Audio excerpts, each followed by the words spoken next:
Hey, Nick, we need a tagline for the podcast. No. Real life opinions.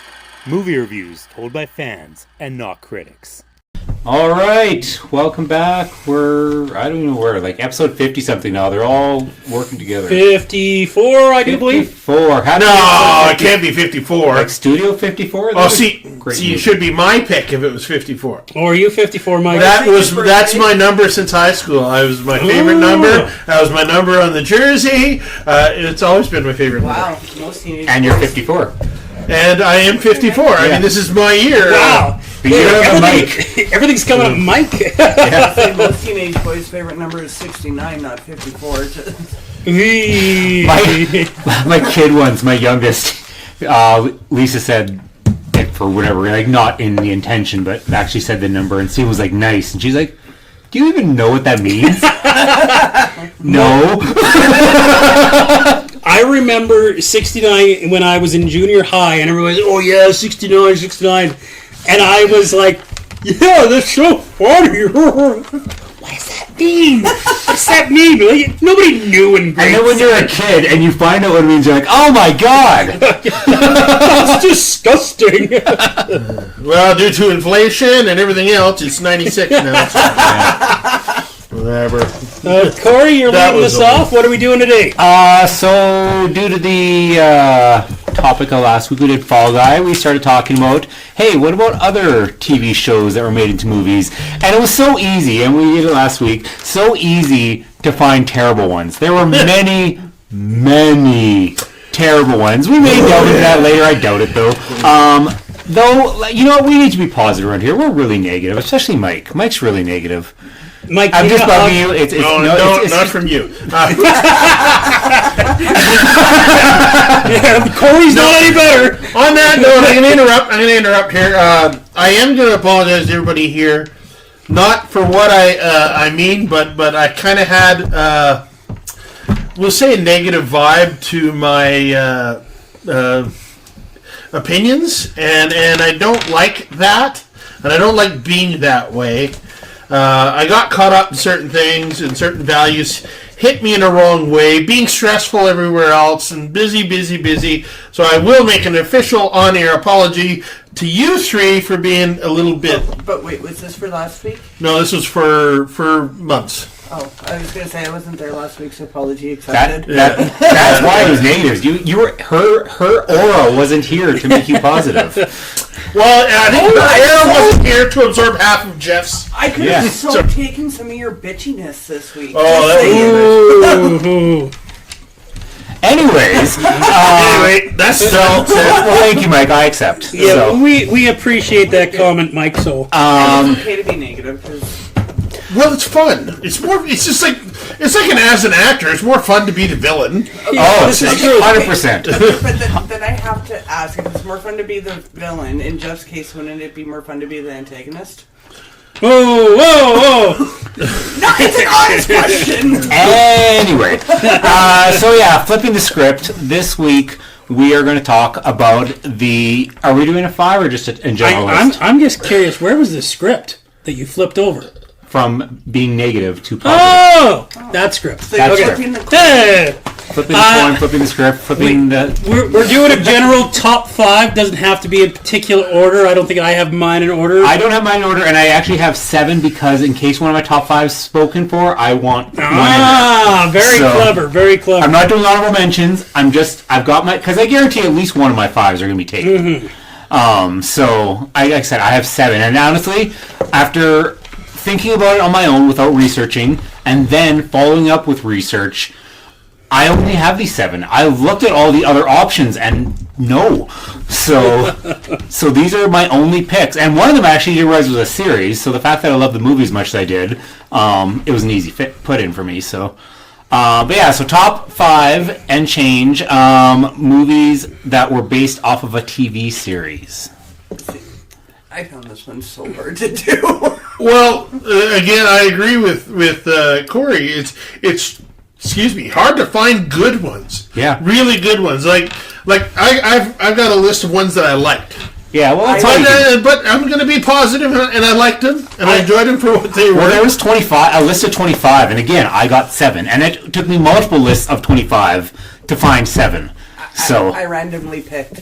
well, mine are definitely random. Definitely random. I looked up on Wikipedia every movie made for TV. That was one of my researches, yeah. And it was like, there was like 80 or like 100. It was crazy how many there were. Most of them were rubbish, though. And I got 7. It's like 500 if you Google movies based off of, because then any TV series that had a movie, X-Files was in there, Twilight Zone cartoons was are in off there, the charts. Simpsons was in there, South Park was in there. I called my husband. I have my. So we talked about extended rules before we started the podcast. And Laura threw them out the window. I did not. I followed the rules. Hey, how about we lay down some of the ground rules we said before we get going here, guys? So, if it's a prolonged episode, we're saying no, right? Like same No, cast an extended member? episode, no. This is a completely new entity in the feature film based off of a series. It has to be an adaptation, so that takes Serenity and Naked Gun off the list. Correct. Would have made the list if they would have been allowed, so... Yeah.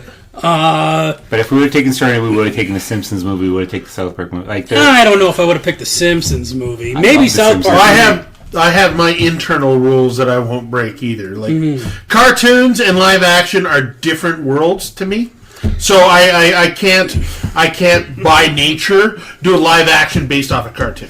I did one. One of mine out of my 7 is one of those examples. I also have one cartoon. We also tried, we had vigorous debate about what to do about large franchises.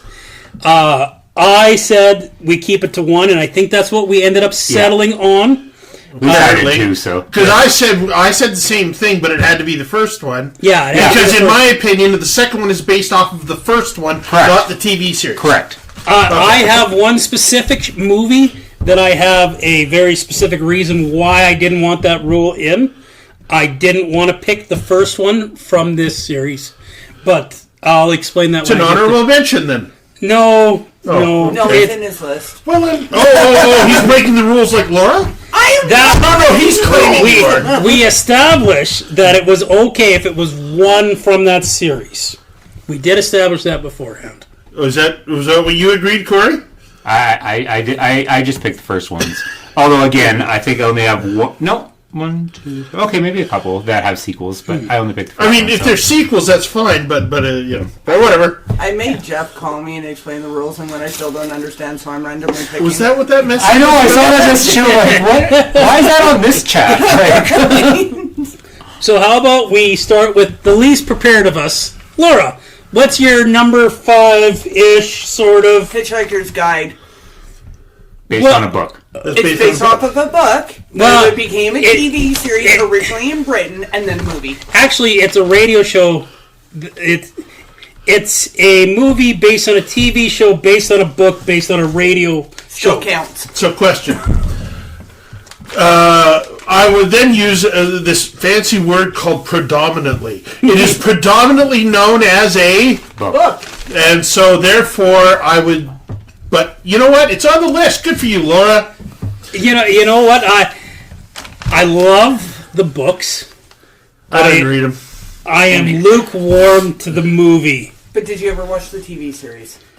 I've watched some of the TV series. It's horribly dated. You ever played Categories before? But No. Oh, okay, because in I know of Categories, in Categories you pick a thing, like you get a letter and you pick a thing, and then the crowd can veto it. Are you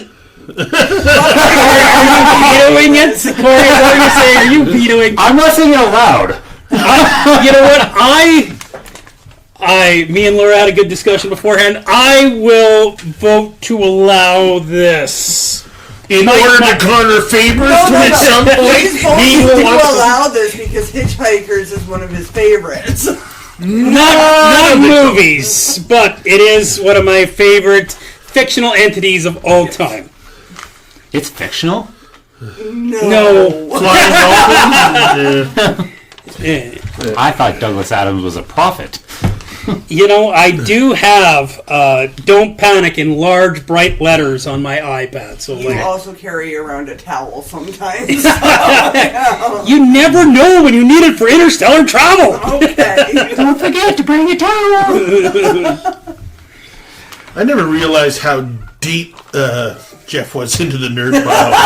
Like, he's at the bottom of the nerd pile. He's not like stepping on top. Hitchhiker's Guide to the Galaxy is not at the bottom of the nerd pile. No, they're the hardcore nerd, part of that hardcore nerd culture that came from books, and they were happy being books, and then it's a long story. But Well, they were originally radio shows. they were what? Originally, radio shows. Even before the book? Yeah, before the books. Oh, okay. The books are based on the radio show for the BBC Radio. Okay. Cool. Still counts. Which is still not a TV series. Okay. Still counts. Are we going clockwise or counterclockwise, guys? I don't care. Then you're up next. We'll go clockwise. All right. So, again, no particular order. I did not realize, I mean, it was not before my time per se, I was just very young, but The Untouchables. The Untouchables, good I show. didn't realize it was a series, honestly, but that movie is absolutely killer. That is like Brian De Palma's best work. Freaking all-star cast. Like, absolutely amazing movie. And it based on a series, apparently. So, Was the series... well, not based on a series, but they had, because it's based on a true story, essentially, like a fictionalized true story. And so, what's it called? The TV series came out first, and then it was only actually a couple years later that the movie came out. 1987 was the movie. So I put it on my long list of things just to reflect upon, and because I didn't realize that it was based off of a TV series. yeah, So no, it's pretty cool. So I did see it too recently, and it was marginally better than I expected it. the movie or the series? The movie, Yeah. because I'm not a fan of that era. Like we all grab to certain the 20s, 30s mobster type thing? Yeah. 20s. You know, it doesn't grab me. And it's fine. There's nothing wrong with it. So I was reluctant to watch it, and then I think Kathy and I were sitting there on a random weekend, and we just started 20 minutes into it, and it's actually pretty good. It's well done. It's artsy and popcorn kind of at the same time. Like it's got a bit of a everyday blockbuster feel to it, while at the same time still feeling kind of artsy. So I just think it was a well done movie. So. Loosely based off a true story, Yeah, but it very had loosely characters based on that a were true story. stereotypes of themselves and their characters throughout history. So Yeah. cool. What was the TV show? Was it called The Untouchables? Absolutely. Yeah. I was unaware of that. Yeah, I know, right? 60s? 70s? No, it was like I said. The movie came out in '87. It was only a few years after the TV show ended. The show did not come out in 87, It was sure it? did. I looked at that. Really? The show, The movie. the movie. I could have sworn Yeah. that was the 90s. No. Huh.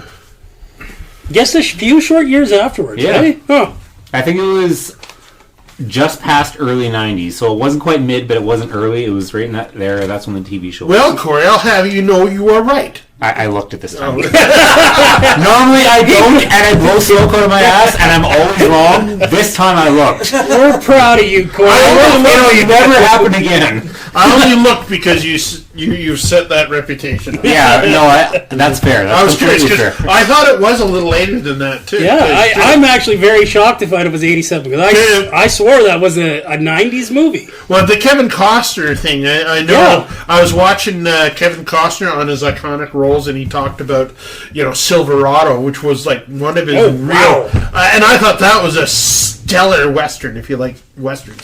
And then I'm just looking at the plot line of his career and going, Untouchables, that had to have been, later on, but so be it, okay? How young was he in Silverado? Because I haven't watched that in a long time. I am well out of my Western phase, but I don't even remember him being in Silverado. He was the young kid. Yeah. When you talk about somebody like Kevin Costner, he's got 2, maybe 3 characters in his entire repertoire. That one, and the one you see in the majority of the movies, like Waterworld and Postman and whatever, and the newest one, which Yellowstone? Yellowstone. Yeah. And he's really good in his zone. He's also got the peripheral sports guy, not the guy doing the sports, but the guy involved Field with of the Dreams. sports. Well, he's done Draft 3. Day. Yeah. Bull Durham.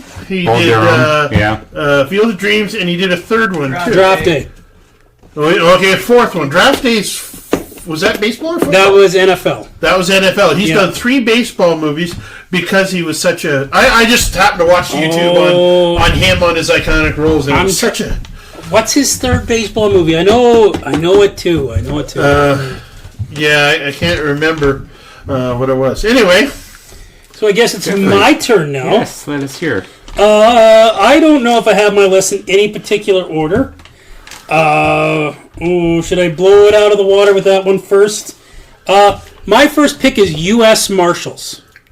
So the Fugitive series. Yes, it's so this is why I couldn't go with the first of a series. yeah, that's right. The U.S. Marshals is basically the Fugitive, only with Wesley Snipes instead of Harrison Ford. Yeah. I actually caught it the other day. Oh my god! Some of the stuff, like the plane crash was exciting. I really like Wesley Snipes swinging onto the train, and a lot of people would be like, "Well, it's derivative. It's exactly like the Fugitive."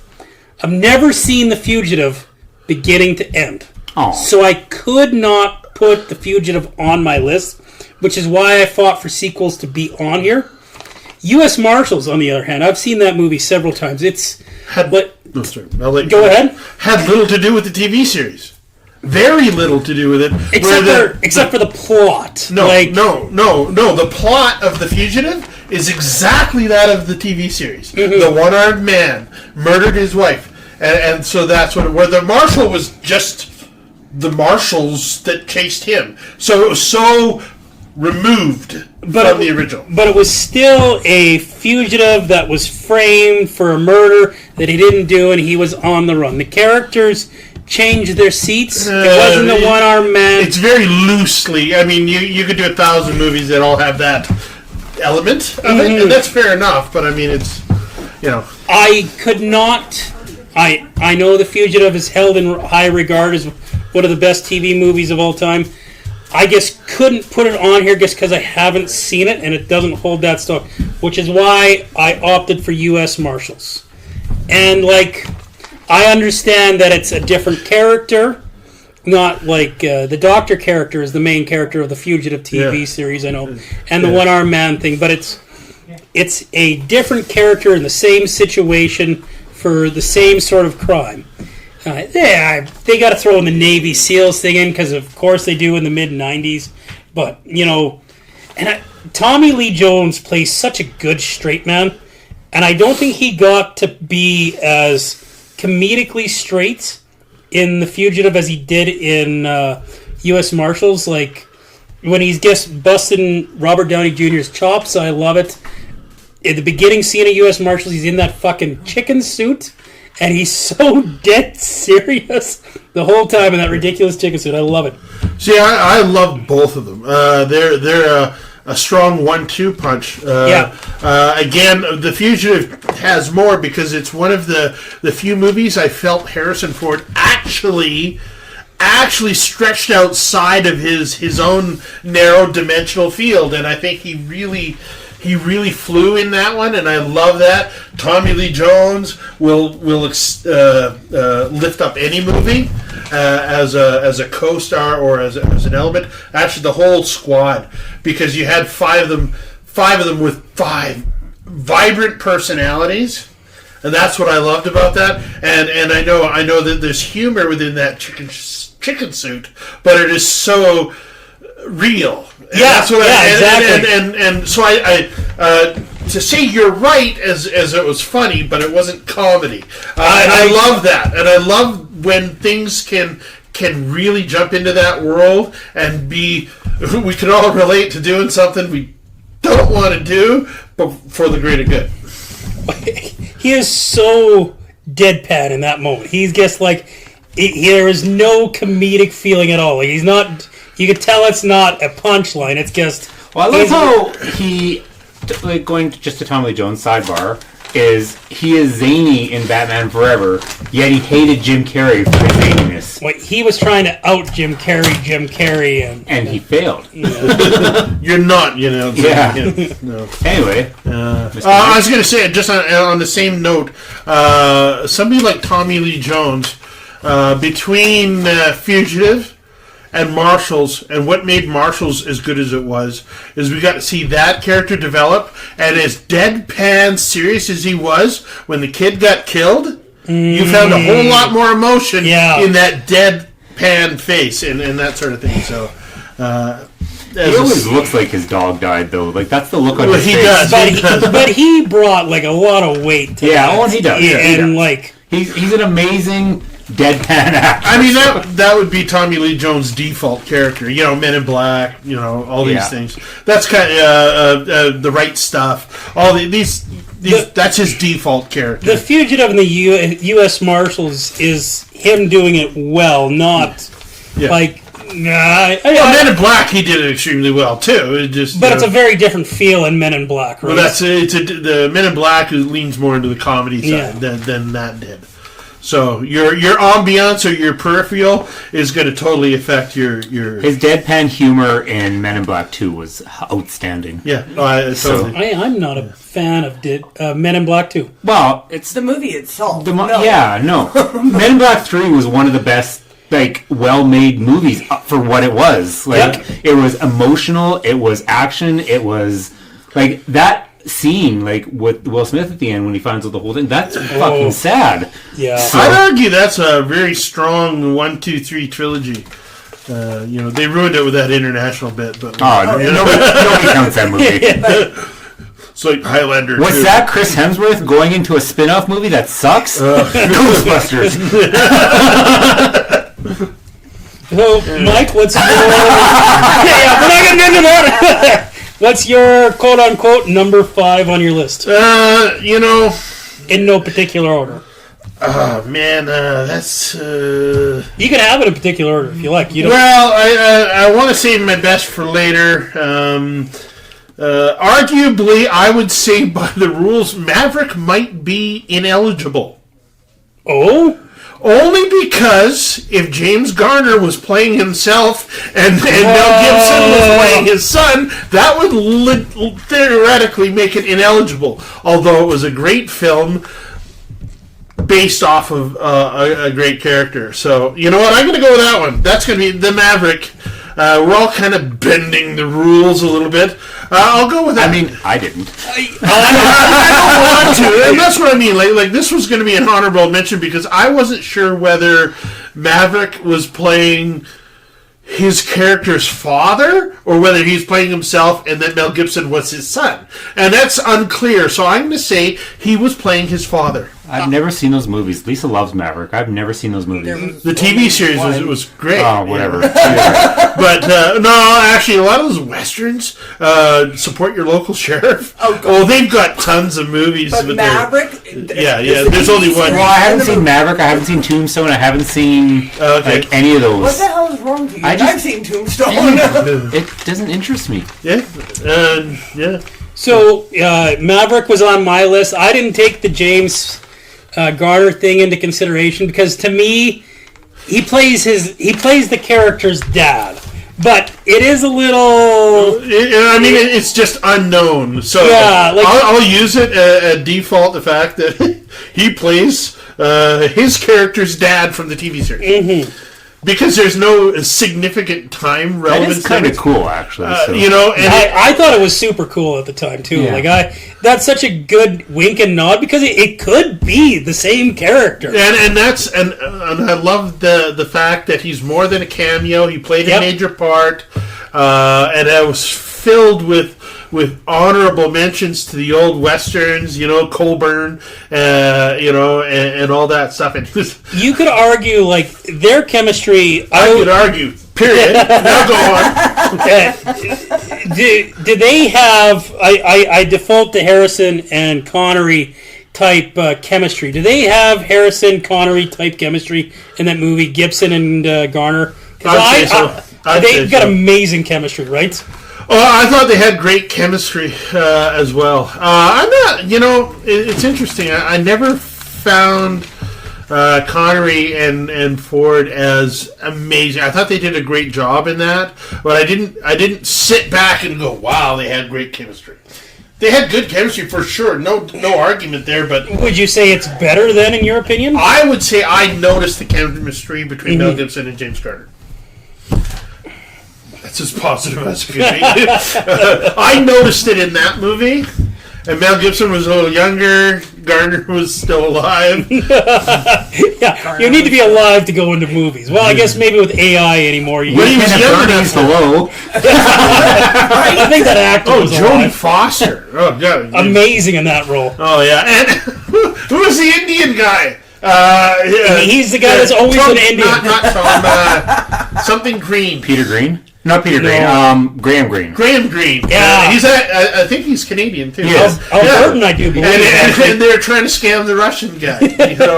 Graham Green is the token native guy in movies. Yes. And he does a well job. Like, Except for Die Hard with a Vengeance. Then he was just a cop. Yeah. Oh, was he in the... He was just I haven't seen him with him? Vengeance in a while. I think so. Wow. You know, it was I him. thought it looked like him, was. but I didn't realize it was him. Yeah. So that sounded kind of racist. But anyway. I always felt... Because Maverick was next on my list. I felt like it brought a happiness and joy to Westerns that had kind of been lost at the time. Dances with Wolves had kind of come out at that time. What was another one? Tombstone was right around that era.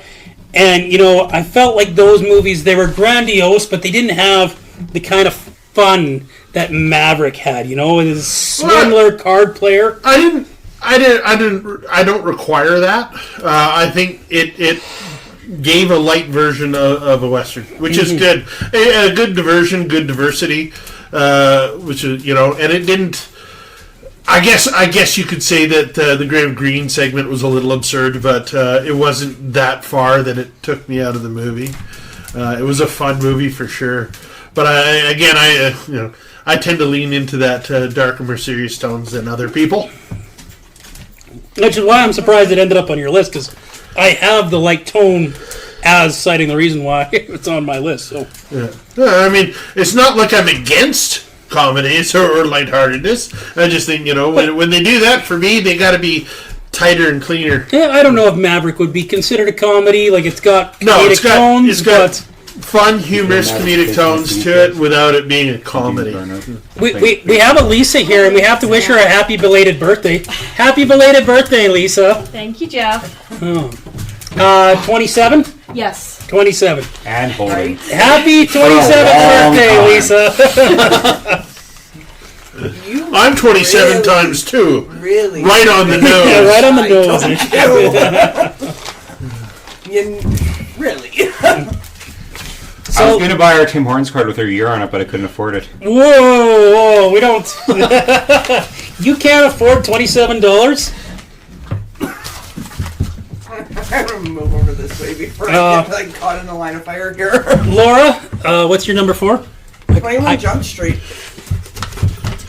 21 Jump Street? Damn it. Yep. See, that was on mine. Really?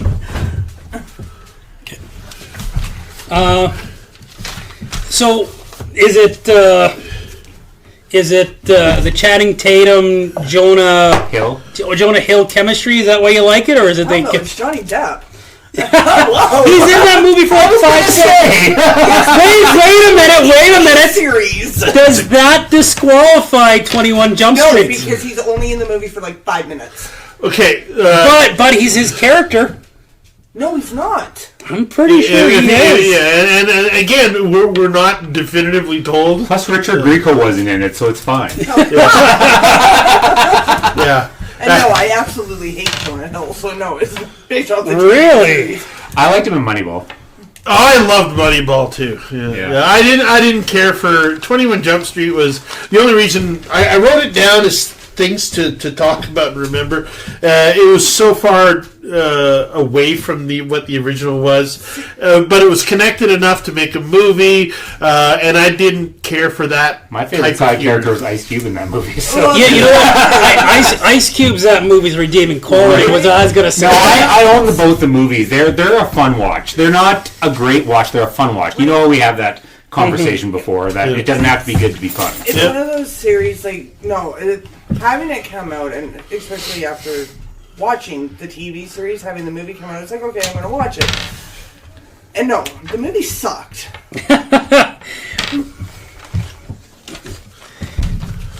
Okay, so you picked a TV movie when we're doing a list of It's not top a TV 5. movie. It was there for 5 seasons.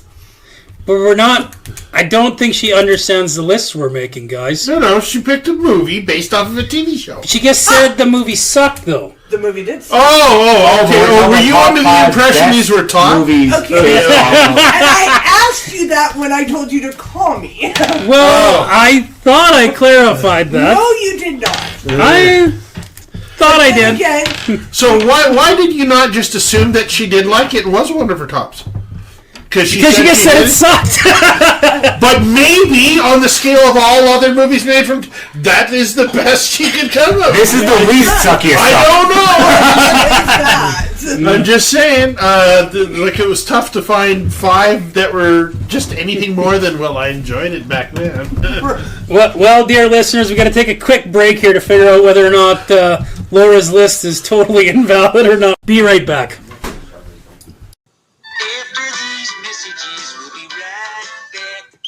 One.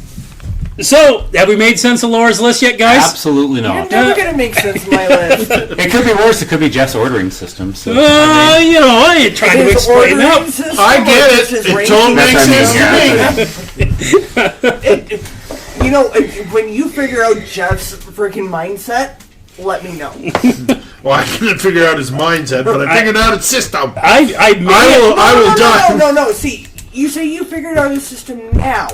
He's going to completely change it. Oh, just for the sake of changing. I've already noticed he tried to do that in our TikTok. Check us out on TikTok. Real Life Opinions. We have Jeff's explanation, loosely, of what it, no cameos, but is loosely based off of reality about how he judges movies. Yeah, loosely based on reality. Yes. It's the old adage: whenever you think you have the answer, the person changes the question. That's right. It So- depends on what Jeff is doing that day, whether he's sober, working. When has Jeff done a podcast drunk?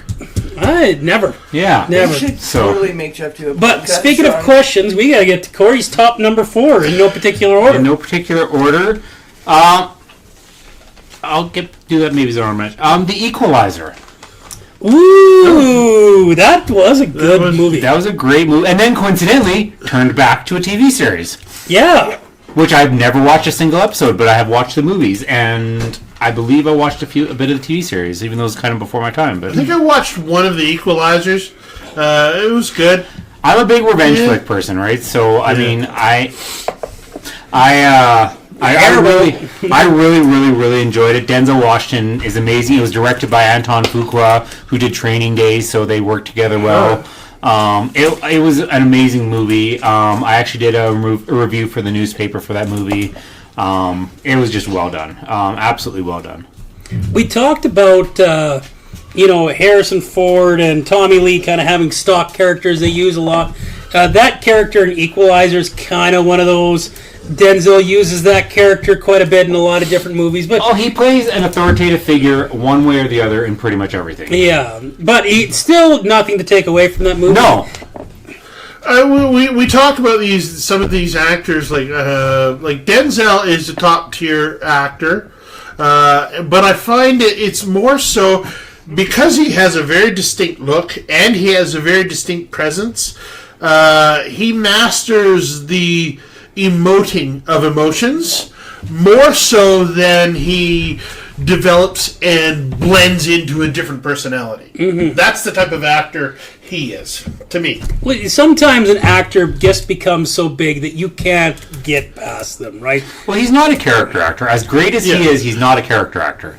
Yeah, And So- that's the thing. Yeah. Yeah. Well, it's like referring to Morgan Freeman. I hear Morgan Freeman, I think God. And for me, I think of the guy. The first time I remember who he was Robin Hood. Me Prince too. of Thieves. Yeah, me too. Thieves, where they highlighted his skin pox Yeah. and called it makeup. But now when you hear his name, it's Morgan Freeman is God. There's a few different things I jumped with him. Honestly, I really, really, really enjoyed The Bucket List. Excellent movie. Yeah, Never seen it. It's well, a lot of people argue who have been in that situation that it was portrayed poorly, but it was just such a well done movie and an emotionally driven movie that it gets to you on an emotional level. Was it him and Nicholson? Yeah, Okay. yeah. Well, my number 4 was Maverick, so we've glanced over that already. So I will go on to Mike's number 4. What? I thought you were just going to move down the list and then. Well, yeah. My number 4 is gone. Okay, so your number 5 in no particular order was You're number 5. Marshall. Yep. Mine's Which is Fugitive. probably actually in reality my number 1, probably best well done like that. Probably the only Last Crusade I have on this list, but it's in no particular order. But I had Maverick next, and I don't have a lot of backup, so See, I told you he completely changed his system. Well, no. Now he's just changing it for spite now. At this point, I'm just saying your number 1 pick for tonight. The first one you said vocally was U.S. Marshals. No, that's number 5. Yes, but it's the first one he said vocally. Yes. Okay. So then I'm going to go with The Fugitive, even though I think it's probably closer to the top 3. The Fugitive. The Fugitive was on my list too, and I was going to talk about it as a sidebar because of our conversation we already had. Yeah. But I will let you have it because absolutely great choice, and we already talked about why. So Yeah. So we could jump past. I mean, Yeah. it was the Harrison Ford's best, I think, best work. you see, since I haven't fully seen it, I've attempted several times. I know there's a lot of elements, even though they blend over. There's some good performances in that movie. Like it's generally considered higher than U.S. Marshals. Am I wrong to say that, or are they pretty even keel? a hair higher. They are pretty even, but a Fugitive's a hair higher. There was that iconic scene with that jump that everybody knew. Out of the Oh, drainage yeah, bowl. Yeah, oh, yeah, that was. I didn't do it. I don't. I care. mean, it was for me. The reason it was for me is Harrison Ford's emotional state he portrayed in there. The hurt, the pain. Yeah. I've never seen anything like that out of Frantic. him. Anything, Which is before. ironic because he did a movie called Frantic. Yeah. the horror of losing his wife, this emotion, and all this stuff, and it was just so well done. Yeah, that's why I chose that one. And, as opposed to U.S. Marshals, the Wesley Snipes character, he's like a Navy SEAL, I do believe, or Green Beret equivalent. Harrison Ford's just a doctor in that one, is he not? Yeah. So, it's He's not just a doctor. He's like a top tier doctor. Well, but I'm saying he's not a Yeah. physical presence, right? So, he's not. Yeah. The one is like a physical presence. He's not supposed to be in that movie. He's supposed to be, well, as average Joe as a doctor can be, but not someone that should be jumping off of drainage ditches 20 feet in the air, right? So, and that was the. I mean, I did that yesterday, so. that was what the movie was about. How far will you go to avenge or to clear yourself? I think it was more bringing to justice the one-armed man than it was to clear his name. Yeah, that's how I felt about it. I mean, a lot of the 90s, because what year was The Fugitive? early 90s. Yeah. So a lot of the 93. mid to late 90, early 2000s revenge flicks all essentially had a loose variation of that plot too. And they were all, again, I'm a revenge flick connoisseur, so they're all amazing. So that's why I think I liked The Fugitive back when it came out, because I'm like, hey, this is neat. Well, he's not. I guess you're right. He's not avenging. He doesn't feel like a revenge movie to me. It's there's been a few times where, actually, when I think, you're right. That's not the same. Actually, category. interesting. We talk about the comparison between U.S. Marshals and The Fugitive to the world. IMDb gave U.S. Marshals a 6.6 out of 10, and it gave 7.8 to The Fugitive. And Rotten Tomatoes gave 96 to The Fugitive and 30 to U.S. Marshals. See, I don't Holy find shit. anybody So- looks at Rotten Tomatoes. No, I don't. Amazon gave it a 4 out of 5. Common Sense gave it a 2 Doesn't out of 5. Warner Brothers own Rotten Tomatoes? Well, It's a Time Warner company, but that's a little. Yeah. Here, I know why U.S. Marshals has the rating it does, because it's derivative. Because The Fugitive exists. With me only seeing the one, that's why the one is held in such high regard for Absolutely. me. That makes 100% sense. Yeah. well, Absolutely. you haven't seen the better one, so Yeah. US would be So better. that's Yeah. your Yeah. basis of comparison, right? So Laura, what would your number 3 be here? The Addams Family. See, that was based on one. a comic strip before the Well, TV show. but we talked about prominence, right? Predominantly, predominantly TV TV. shows, Yes, yeah. yes. That one, I was thinking about whether or not that should be allowed or not, and I'd make a case Yeah. for Why wouldn't it be? Because of the comic strip? the comic book. The comic strip did predate it, Yeah. but everyone knows it from the TV show, right? Yeah. I honestly will not argue this one. Yeah. Yes, I will take this. I had thought about it too, but because I was being such a stickler to the rules, I didn't do it. But I have no problems accepting that one. Yeah. So, which Addams Family movie? First one. Okay. And stunned, she pauses and comes out with the first one. Well, there. Which, I might point out, somebody pointed out that the latest one, which, Like the animated one? no, the latest live action one, which does not have a pretty, Oh yeah. was more accurate to the comics Yeah. than Yeah. the Oh, one you're talking about with, Wednesday? no, That's what it's called. no, not the Netflix, the movie. Did they not come out with a movie recently? I'm talking like They made an animated one Angelica recently. Hudson, whatever her name is, Angelica. Angelica Houston? Maybe. Yes. Oh, maybe. And Raul Julia? Yes. Oh, no. Yeah, Raul Yeah, Julia. Raul Julia is. Those ones, both of those ones were But my favorite. But the with first the, what's his name? Luis Guzman playing Gomez in Wednesday. That was okay, so yeah. it was Wednesday. Yeah, but that was a perfect cast based on the comic strip. Based off of the comic strip, not the TV He show. Correct. did look a lot like that, Right, and I yeah. grew up on the cartoon. But I grew up on the cartoon that was based on the movie that was based on a TV show based on a comic book, and Because you're young. the cartoon looked more like Louis Gomez. Luis Guzman, yeah. Yeah, but I like him being like a dashing swashbuckler, right? Well, Raul Julia and John Austin made it amazing. Mm-hmm. Like, because it made sense because he was so suave and debonair, especially with Morticia, right? Like, oh, you spoke French, and like, so he was suave. And I mean, I've seen Luis Guzman in a million things, and he tries to be that guy, and he's such an ugly toad that it's just so hard to believe. It is hard to transcend your visuals. Yeah. You know, I mean, you look at a guy like John Candy, and would transcend the fat guy and go into the cool guy, Uncle Buck, or some of his movies. He was like super cool. We wanted to kind of be like him without the heart attack. You know? I love John Candy. Yeah, Candy was amazing. I don't think anybody hates John Candy. So I don't think so. What's your opinion on Christopher Lloyd in that movie? Because I loved him. he was the perfect Fester. Yes. Not who. Fred Armisen in Wednesday was awful. Oh my god. Right. But you know, having Christopher Lloyd as Fester, Christina Ricci as Wednesday, it was. The whole cast together. It was It was. a perfect '90s cast, wasn't it? It really was. The fact that Christina Ricci comes back as a very side character in Wednesday as a teacher, I thought that was a nice touch. Did you not watch the whole Well, season?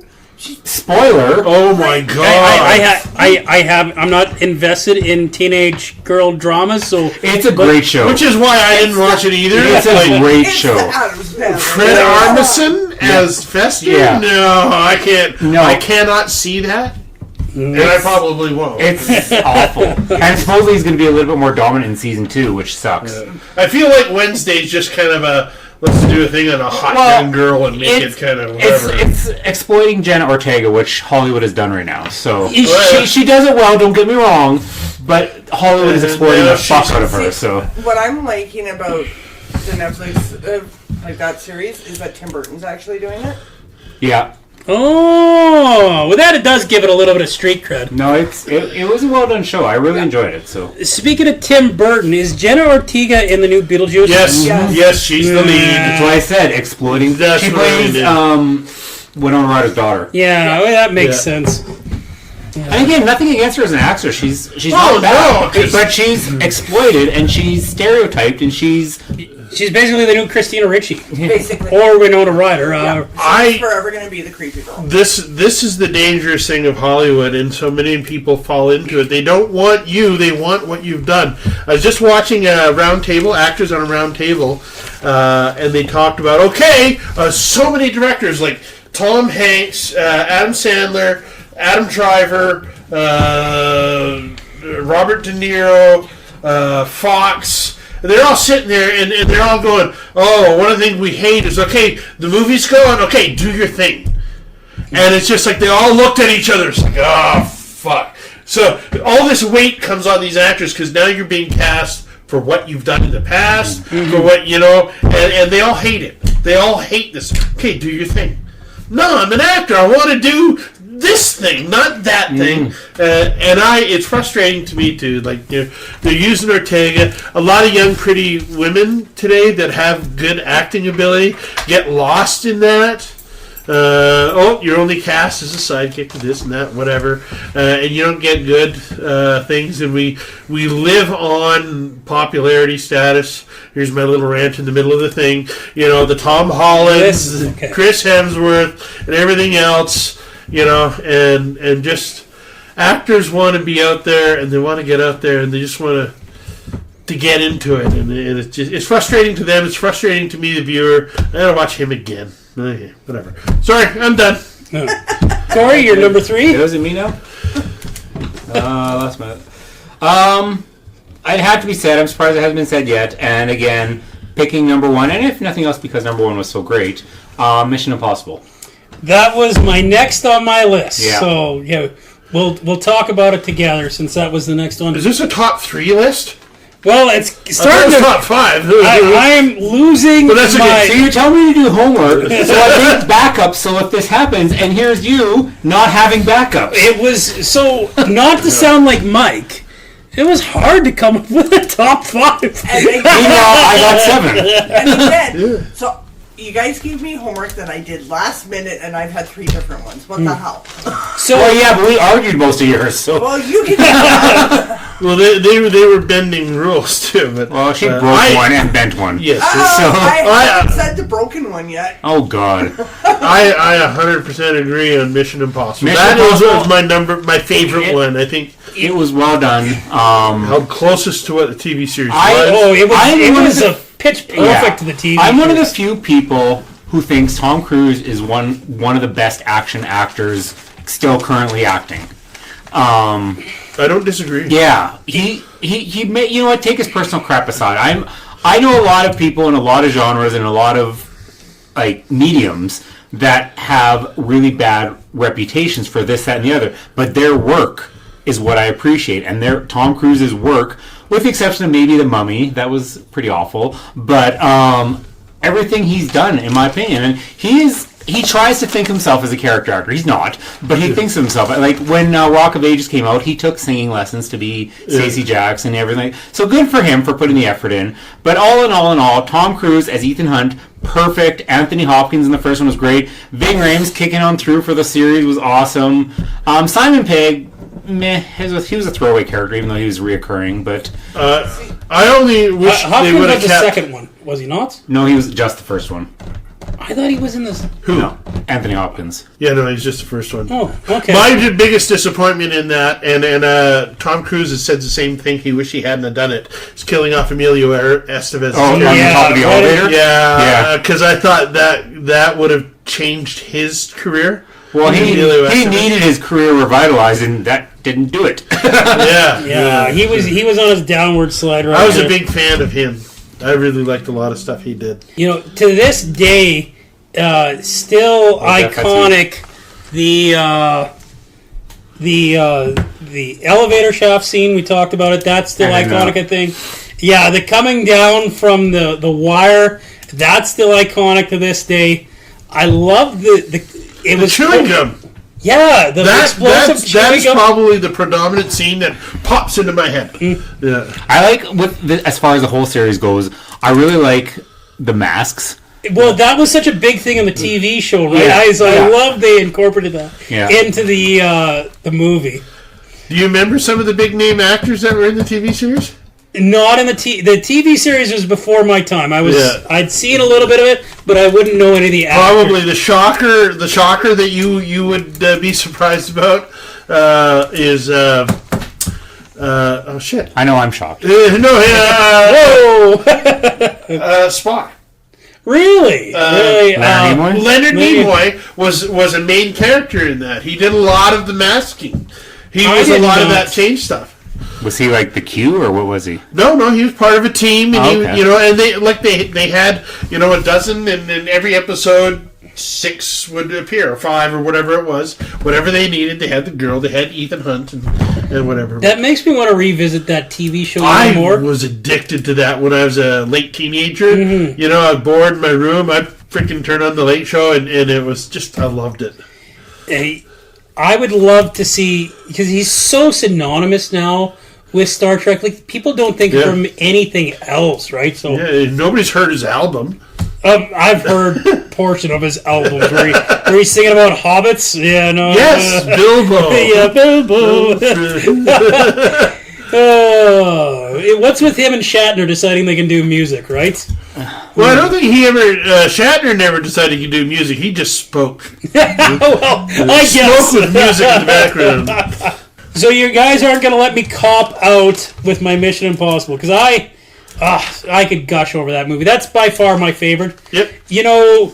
That series, some people say it gets better. I do. 6 was amazing. Yeah. Like, absolutely Is that the amazing. newest one? No, 7 8.1. did not get a lot of good feedback. Okay. But Is that 6, Fallout? Yeah. Fallout? Yeah. Oh, 6 was the one with Henry Cavill, right?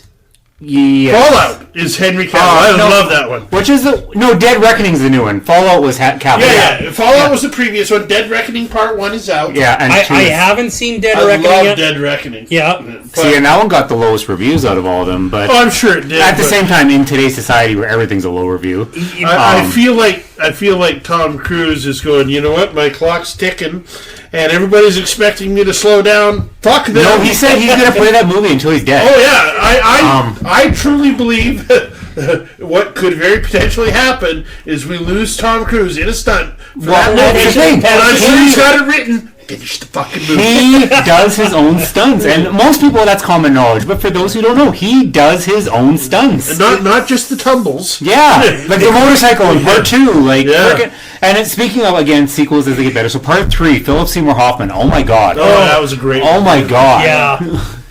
Again, you surround yourself with eagles, it's going to elevate you. Yeah. Tom Cruise, I don't know if you guys heard the story. They will not insure a Mission Impossible movie because they will not.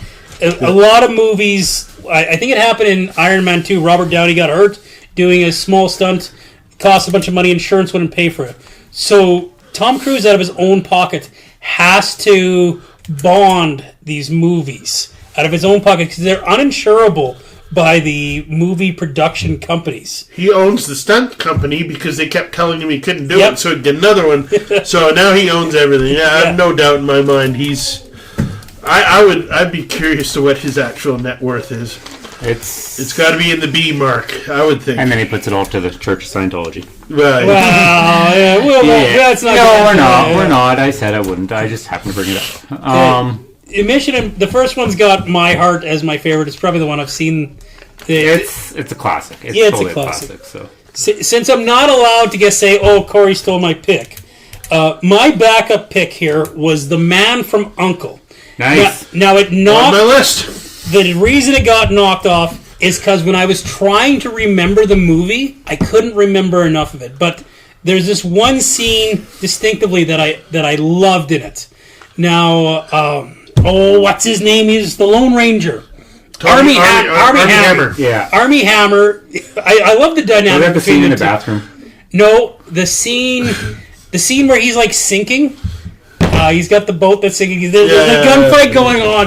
Henry Cavill's just sitting there, eating his lunch, building his sandwich. There's this big firefight going on. The boat goes down. He casually swims in and rescues the Army Hammer. I love that scene. That was Guy Ritchie, wasn't it? That was a Guy Ritchie. Yeah, he's got a good track record. I'm not a fan of his movies because they're too British for me. I'm not a big British person, but Man from U.N.C.L.E. was fantastic. I found it very interesting that the European played the American and the American played the European. And then he started eating people, and he's not popular anymore. So. Is that what happened to Army Hammer? Apparently he's like pro-cannibalism, and so he's been blacklisted. It was still pretty good. He only ever really was known, and I don't even want to say Lone Ranger in that list. He was only ever really known for Social Network and for that Man from U.N.C.L.E. there. When I think of Army Hammer, I think of Lone Ranger, not because it's a good movie. That's just what I remember from. Which actually falls into the minimum requirements of a movie made from a TV show. But it doesn't hit the good category at all. If we were to do a worst 5 list, Lone Ranger's right there, right? Like probably, Johnny Depp's fault too. Well, No. Why, just don't play a Native American character to like that. That's back in the day that made sense, but that was a little too close to today's society. That was. You can't do that. I'm surprised he didn't play out the well. I've got 1/15 Native American in me. He probably did. Let's be He honest. probably does actually. Yeah, he actually does kind of look like He's got something in him for sure. He's not. No, but he's not something. Just something. He's not standard European. He's got. Tell me you're German without telling me you're German.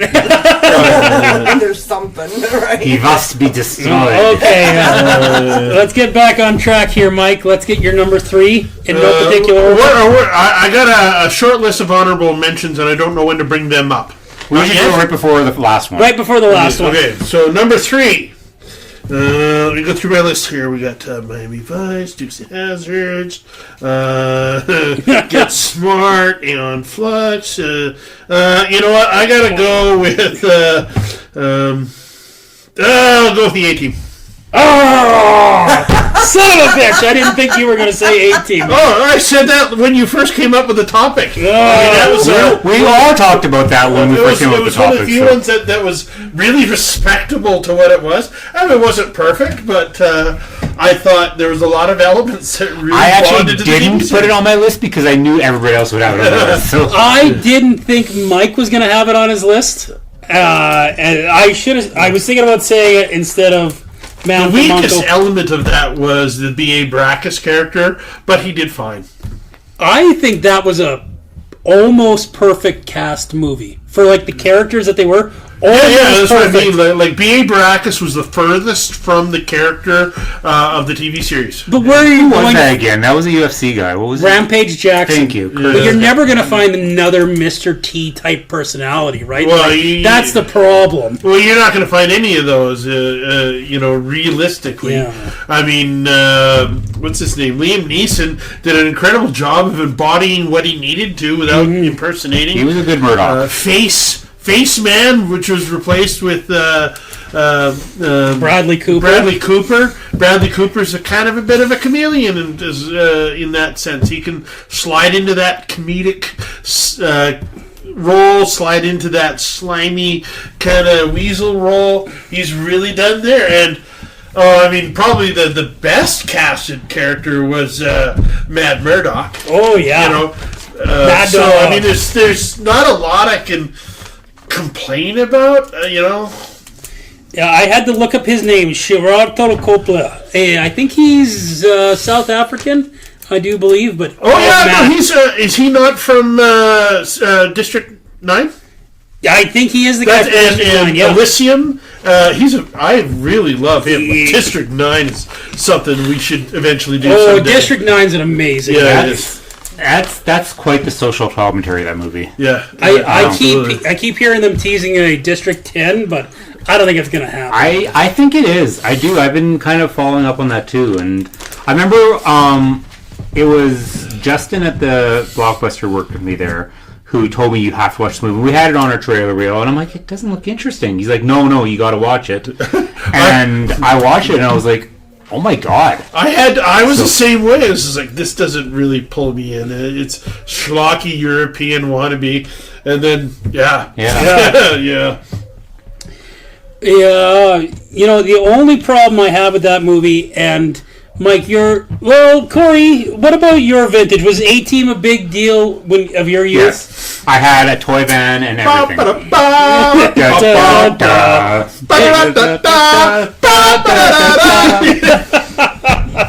Me and Laura were kind of at the age where that was starting to fall out, so it's not quite as dear as I would imagine ours. It's still pretty big for me. I remember my brother watching it and asking if I could, destroy his action figures. No.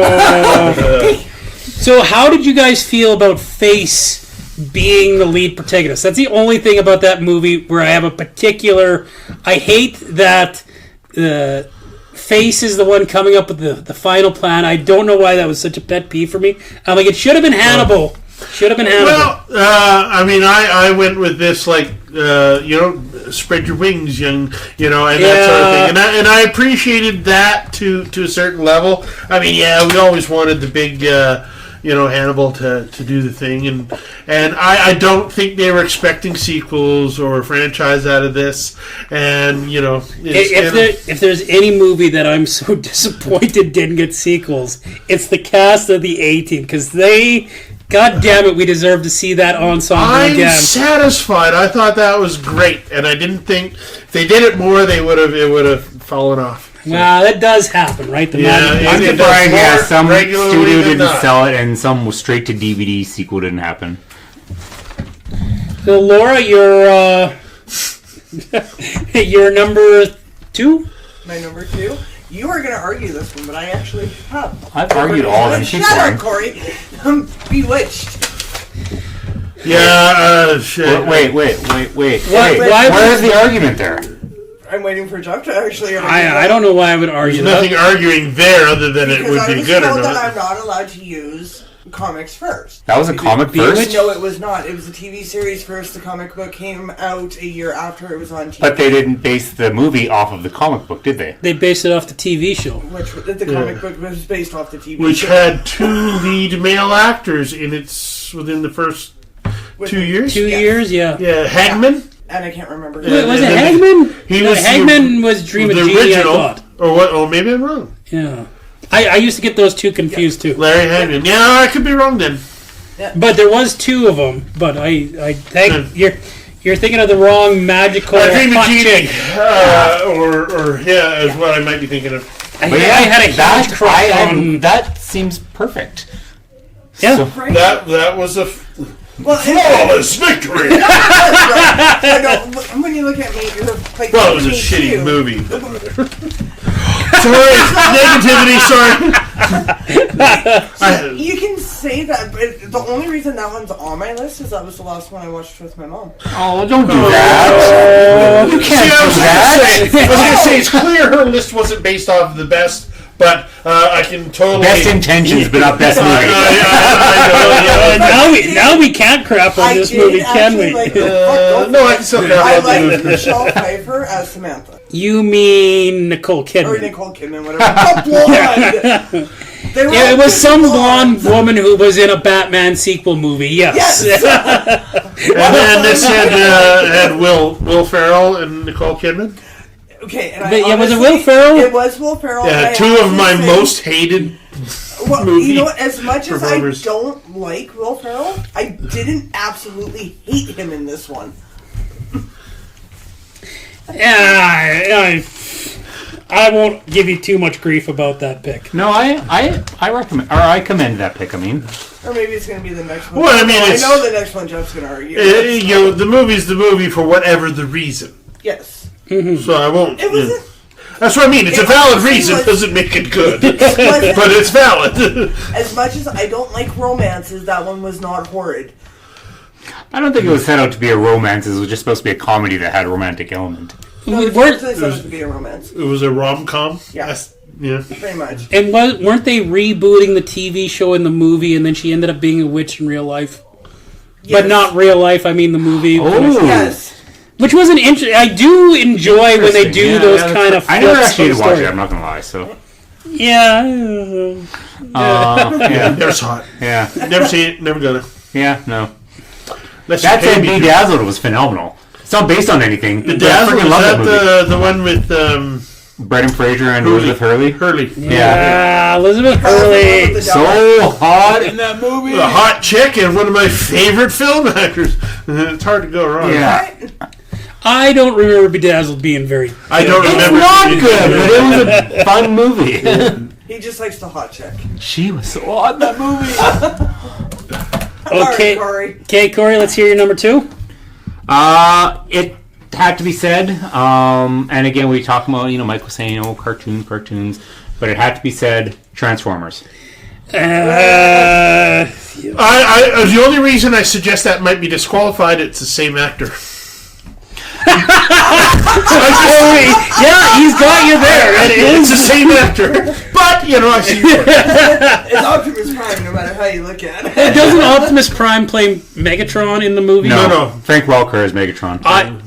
Autobots. In the movie, it's In the movie. It's Hugo Weaving. Hugo Weaving. Yeah, is Oh, Megatron. okay. Is Megatron. Okay, so it's Peter Cullen plays... Okay. Yeah, because Frank Welker plays him in the cartoon, and Hugo Weaving played him in the movie. Yeah. So that they are different actors. No, that's Megatron. But Optimus Prime is the same He's the actor. same Oh, actor.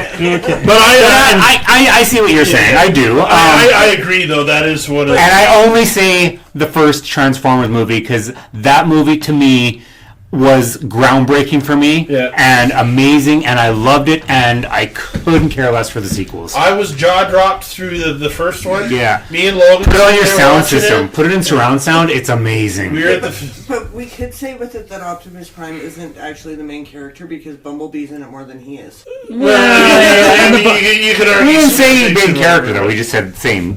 But I agree. It's a great adaptation from a cartoon, and I do loved it. It was me and Logan sitting in the movie going, "Oh my god, the special effects is fantastic." I whatever. wrote on my calendar the day it came out in the theaters so I could go see it. I had no issues with the other ones. They were all continually popcorn flicks after that. I didn't have any issues, and I think also, what's his name?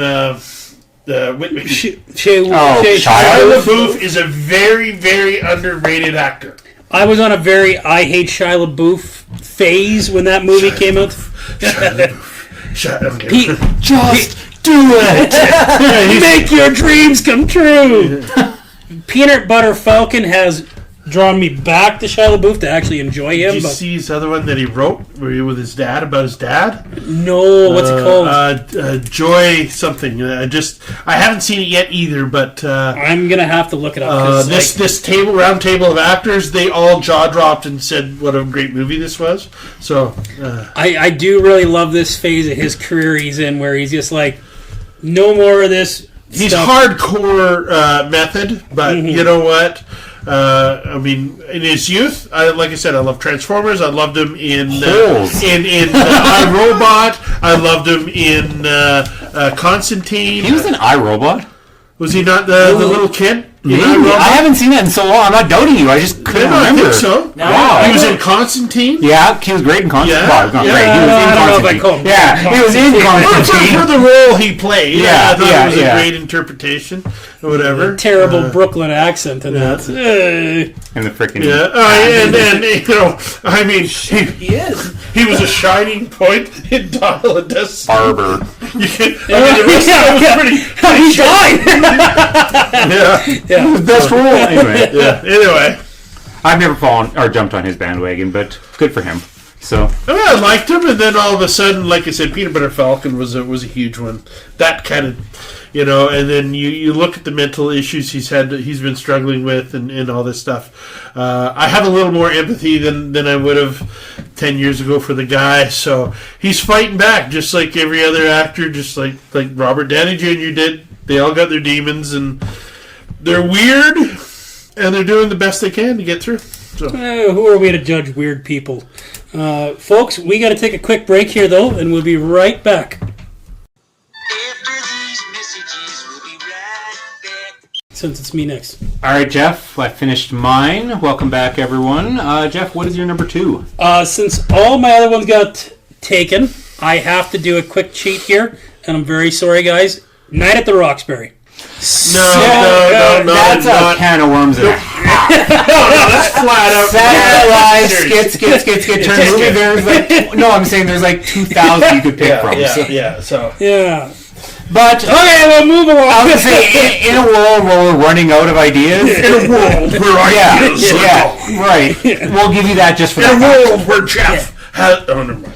Yeah, my list was... I only had 6 on the list. Okay, sorry, So guys. wait, Jeff's allowed to cheat, but I'm not? Fuck you, you've cheated in all of yours anyway. So We just moved on from his. Yeah. It's just like, Yeah, move along. Nothing to see here. Nothing to see here. these aren't the George. for my second last, we're moving on, right? Yeah, we're moving For my on. second last, I know I'm going to get shit on for this, but I remember it visually pleasing, stunning. Love the actress in it. And it goes against kind of a rule of mine because I don't like to go with cartoons into movies, but I had fun watching Aeon Flux. Oh, yeah. People didn't like it. People Never hated watched it, but Charlize Theron was hot, and she's a great actress, and I kind of got it. And Leather suits don't do it for me, and maybe that's why I didn't get any. Except for in Strike Back. Jay and Silent Bob Strike Back. Well, yeah. but I'd say that's very, very loosely gratuitous. Or whatever. No, it's acceptable. It's not. I don't do anything anime, anything like that, and the movie had zero appeal to me. But Yes. I could see it is brought from something to something, so that's making. I mean, it it's a legitimate, thing, and I don't know if it was powerfully correct or great or fantastic. But The I nerds remember I loved enjoyed it because That's all I remember. it was a total spank bank movie, is what it was. Charlize Theron, if you're listening, I'm sorry, but we loved it. Apparently, they want to spank you. Yes, that's what I meant. This is getting awkward. So, moving on. How about those Cleveland Indians? Laura, I think we're on to your number 1 in no particular order. Dungeons and Dragons. Oh my! We had this Which was discussion. never a TV show. Ever. Oh, Yes, It was a cartoon, wasn't it? No, it was a cartoon, so Cartoon, yes, technically, it I was. guess. Like, so I threw in Night of the Roxbury just because I ran out of movies. And Laura just sucks at picking. So we've established that for this one. Ladies and gentlemen, we apologize for Laura being completely dim-witted and unable to do this episode. No. See, when Jeff and I were talking, and when I was reading the rules, and I literally said this to Jeff too, is you guys stated comic books. You did not say anything about a role-playing game. I think pre-existing or predominantly associated with something else. What's going on? In the listing of the rules, she's trapped into subsection B-12, and she fully forgot about the paragraph that clearly stated this. And so... No, I read that too. And she's solely relying on her pornographic memory to get by. Pornographic, huh? Yeah, not photographic, pornographic. okay? Obviously not that long. She didn't know what the spank bank was. So. But pornographic, huh? Wait, Or photographic. was there not two Photograph. Dungeons and Dragon movies? Yeah. Yes. Which one are you talking about? Actually, there's three. It doesn't matter. They were both bad. No, the recent one Yes, was not. it No. was. The recent one was admirable. If you talk about ratings in the world, it got bad too. If we talk about the ratings reviews, I didn't like it, but that's fine. I thought it had potential, and then there's elements in it that I did like, but it decided again. It went through that route that I didn't It's a comedy. It was a comedy adventure film rather than an adventure or whatever. So, but it is what it is. Sure. No discussion required. I mean, it was chock full of good performers. Again, I'll stand by that. This was a movie that didn't fail because of actors. I thought they were fine. Does Chris Pine deserve to be a leading man, or are we? Yes. Yeah. It's like, hey, I got pretty eyes. Cast me. Like, We can say that about 90% of the female actors that you like, and it's not their eyes. Well, I mean, my eyes go there. Does that count? You say that about a lot of the male guys today, too. Eh. Well, I think he's got a roguish charm that's almost lost on a lot of the up-and-coming actors of today. He's still almost the prince guy in Princess Diaries 2. With the exception of the odd couple. Was he the prince guy? Yeah. I did not know Yeah. that. There's a I never Princess watched the Diaries Princess too. Diaries. Yeah. It was not our target demographic. Sure. We're not the target No. demographic for I've got a movies. Disney wife, okay? So, I didn't yeah. even know that there was a Princess Diaries. Him and Tom Hardy were really good in a rom-com. Yeah, remember what This it Means was- War. Yes, yeah, That was that was freaking- really good. yeah. I really liked them both in that one. Yeah. Yeah, no, that was a lot of fun. That was Yeah. a lot of fun. He was good in Unstoppable, too. Yeah. With, He was good in Denzel Unstoppable. there. Yeah. Yeah. What a movie that should have been so boring, yet was really good, eh? Like, ooh, there's a train going I love how they made past. Ethan Suplee the bumbling guy who did it. Oh, He did it yeah. for like 5 minutes. So. You mean the story Bobby Fischer was leading you up for excitement? Which actually it did. If you watched it, we were talking about speed chess in the park with Lawrence Fishburne. Bang, bang. Oh my God! Kudos to that filmmaker that took chess and turned it into an action film. Laura, Not literally, but it put energy. That was had- Laura's pick. do you have any honorable mentions, Laura? Am I going to regret asking this? Probably. Oh, I'm God. not gonna lie. Oh, yeah. And I already talked about this one too. The Smurfs. See, I would have accepted the Smurfs more yeah. than... Yes. Yeah. More than Dungeons and Dragons. Okay, You have Smurfs... said that I had to pick one that I liked. I like Dungeons and Dragons. I grew up with the Smurfs, yes, but I Oh, like see, that's Dungeons your and problem. Dragons. But you said the very first one you picked it, so you said it sucked. And now you're trying to default the argument that he said you had to like I it. had to pick one that I liked. Oh, okay. One. The word one is used collectively. Pick one that you like. I feel like he could have been a lawyer. Yeah, like, I realized those were the words I used, but that wasn't the way those words were meant to be. Oh, my God. Damn it, Laura.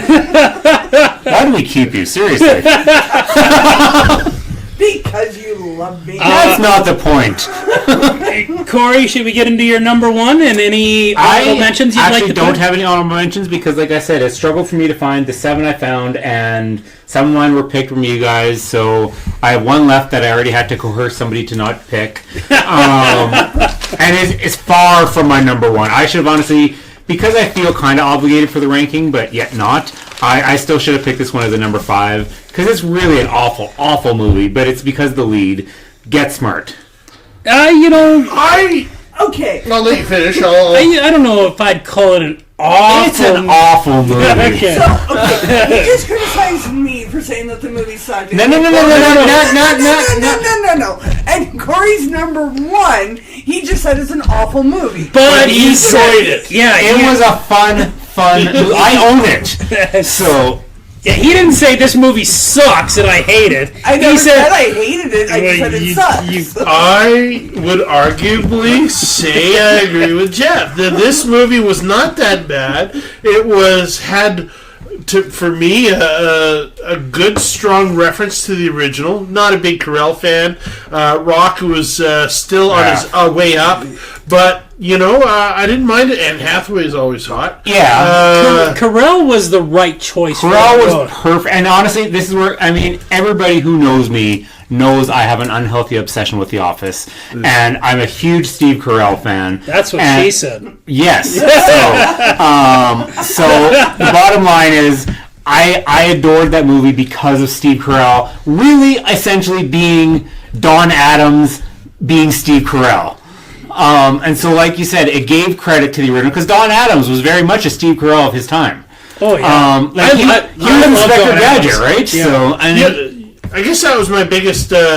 Like I said, I enjoyed it too. It was actually on my list as ones that I liked. yeah, you know, But I felt like he was too far from the Don Adams, the original. You know, but that's okay. Don Adams was Missed by that much. yeah, he was almost like a Leslie Nielsen of his time, and then Yeah, they'd be closer. yeah, and then like I said, Steve Carell, when he's playing that character, he plays it so well. I think of the modern times, he's the closest we have. But Don Adams, I adored him in Get Smart. Adored him. Anyone remember Access TV, the educational channel? Get Smart was like, PBS. well, it was Access and where Yeah, that's I what was. Wayne's World made fun of, was Access. Yeah, we did. Yeah. Public so- broadcasting. Yeah. It's like Channel 8. We got like Basically, cameras out of everywhere. all of them, PBS became the popular one, is what it was. Yeah. So, I remember Access. yeah. Access was like the one show I could stomach on Access was Get Smart, and they play like those super old reruns. So Yeah. Plus, what's their name? The nerds there, the two.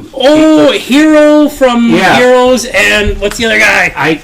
What's the other guy? Him, yeah. Yeah. Anyway, they did their own spin-off movie, which was kind of like a Get Smart 1.5 type thing.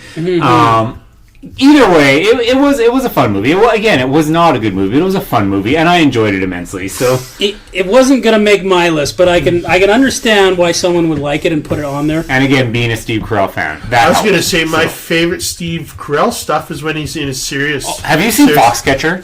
Foxcatcher Holy was phenomenal. crap, yeah. What was that one? He was. What's the one where he was a stepfather? in? No, what's that? He was a Dan stepfather. in Real Life. Yeah. That didn't see that was one. a hard watch. That made me not like Steve Carell. Not, Yeah. You didn't see him as Foxcatcher then? Oh, I've not seen Foxcatcher was Foxcatcher. nuts. He was a bad man. Yeah. Channing Tatum was actually good in that movie. Oh, what the hell was the name of that? He played the guy that took photographs of the G.I. Joes. Oh yeah, not Walter Mitty. I know what you're talking Yeah, I about. know now. you're talking Life of whatever, and he was beaten up Was at it a Walter Mitty? bar. The Secret Life of No, Walter it Mitty? wasn't. That was Ben. Stellar. It was a similar. War. I know exactly what you're talking about. If you Google, it's based off a true story, and he was beaten up so severely at a bar he ended up with brain damage, so he had to retire from whatever he was doing, and that's when he picked up these military scenes. And he would create these characters in these fantastical. Welcome to Marwin. Marwin. Yeah. Marwin Co. There's this. We went through that. Logan and I went through this rabbit hole when that movie came out. But that's my some of my more favorite Carell stuff. Actually, the one that I really liked him. I didn't like him in, but I really liked the movie. Was The Way Back. If you thought he was a dick in Foxcatcher, he's worse in The Way Back. Is Way Back the one I'm thinking where he's the stepfather? Yeah. Oh. That's the one where. Oh no, he was just a father in Dan in Real Life, and he was. Yeah. Like, at one point, He's an asshole in Way Back. This might be oversharing, but with Dan in Real Life, there was a scene in it where his kids and I think it was his wife, and they all turn him so much that I sat there thinking, like, if I were him, I'd kill myself. Like, I felt that. Yeah. And I'm like, holy shit, this movie. Like, fuck. I heard he was really good in Little Miss Sunshine. Yeah, I heard that was a good movie. I haven't seen it either. Little Miss Sunshine wasn't. Yeah, it was quirky. I kind of liked Little Miss Sunshine. It wasn't like. Yeah, see, and like for me, like with The Way Back, I hated Steve Carell right from the opening scene. Like just his first line, Oh, I hate him. That was what I was thinking of, not Dan in Real Life. So, Okay. In all fairness, haven't watched Dan in Real Life since it came out. I think Dan in Real Life deserves a rewatch, actually, because it's been a forever I've for never me. watched that one. Yeah. So, my number one in no particular order. I'm curious what the response around the table for this, and you guys probably don't even realize that it was based on a TV show. George of the Jungle. Of course it I was. remember that. Everybody knows it was based off Okay, TV. well, George the jungle, strong as he can be. George, watch out for that tree. I mean, no, I've never heard of it. I love a good comedy action. Like, comedy action's where I like to go, and that's pinnacle, quirky, corny. Good Carell stuff. Battle of the Sexes with Steve Carell. Again, that's where I like Carell. Sorry. Continue. Date night, by the way, with him and Tina Fey had great chemistry. But anyway, go on. Back to George of the Jungle. Yeah, I love the quirky narrator. I think that was the first movie I'd ever seen that where the narrator interacts with the movie. Brendan Fraser is a national treasure. We can all agree on that. Fucking just rocking a lion cloth. Good on you, buddy. Good on you. The girlfriend is, Wasn't Leslie Mann the girl in that? Leslie Mann. Yeah. Serviceable. Yeah. I want to Big say hands, but Really? you table girls with big hands. No, they don't. No. Big gloves. Yes. Yeah. They make guys look small, so... I expected hate on this because I feel like it's a guilty pleasure and it's a kid show, but yeah. My wife would agree with you because, again, her heart on Her heart and Fraser. busy. No, Yeah. Brendan Fraser. Well, before. I mean, no one can shit on what you like. You like what you like, and that's all there is to it.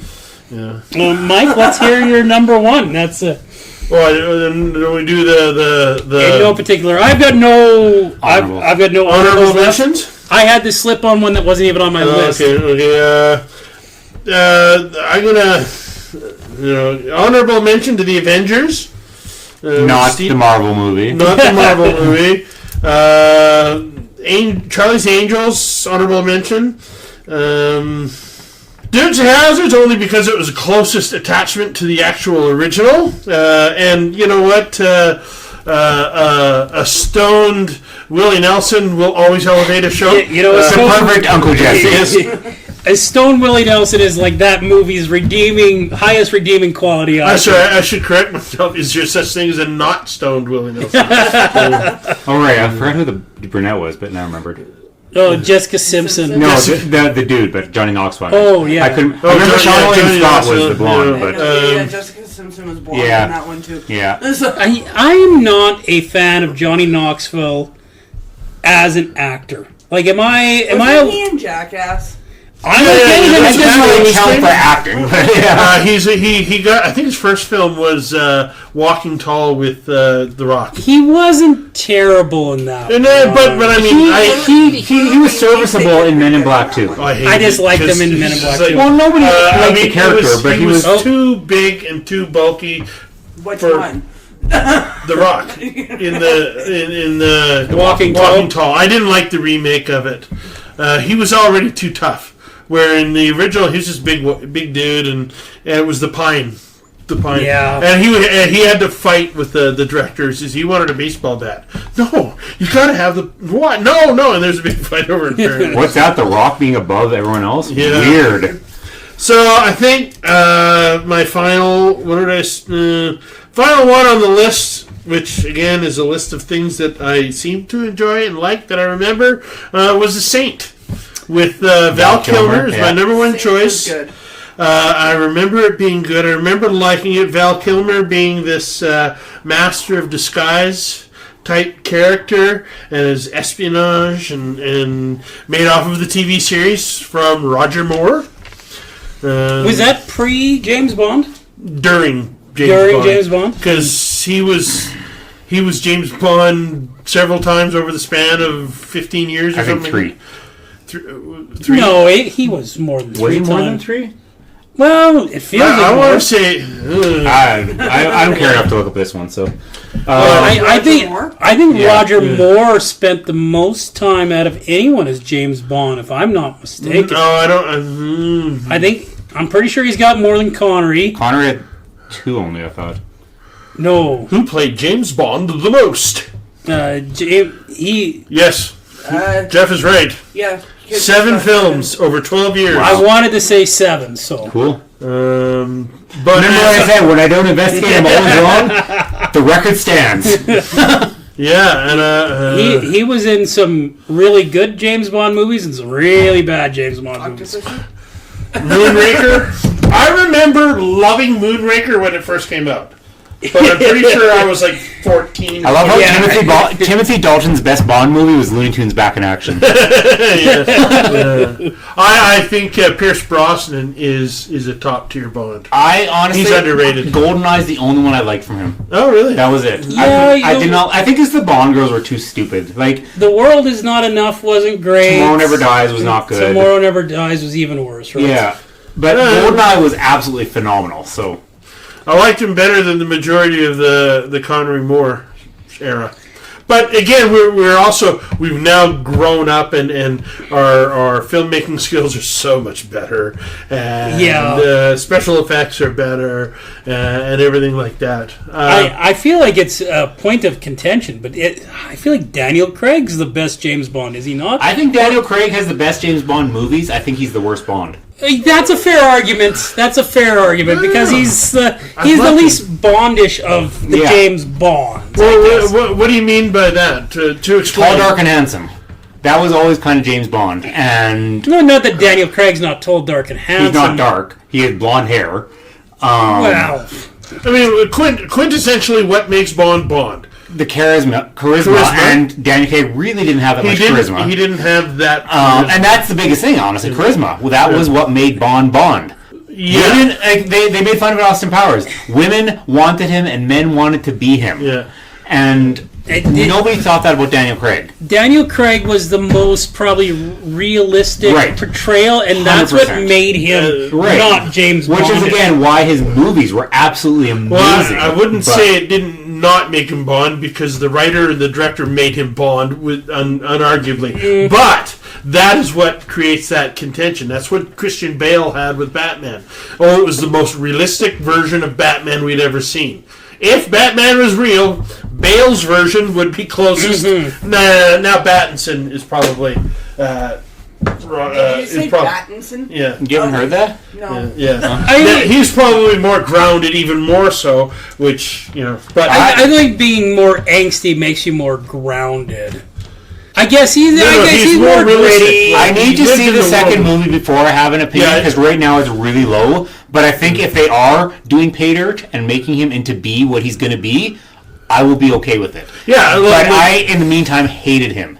I loved the movie. I liked his version. Well, no, I hated him. And I wanted to hate him. My son listened to me bitch about, oh, for fuck's sake, Twinkle, Twinkle, Little Batman, fuck me, and blah, blah, blah, blah. And he's going on, well, what the hell do you expect a real Bruce Wayne be emo and dark and brooding and whatever? And it's just like, okay, I'll give it a chance. And I did like it. My It wasn't favorite was bad. somebody saying, it's like, oh, God, they made Batman emo. And the response, Batman's always been emo.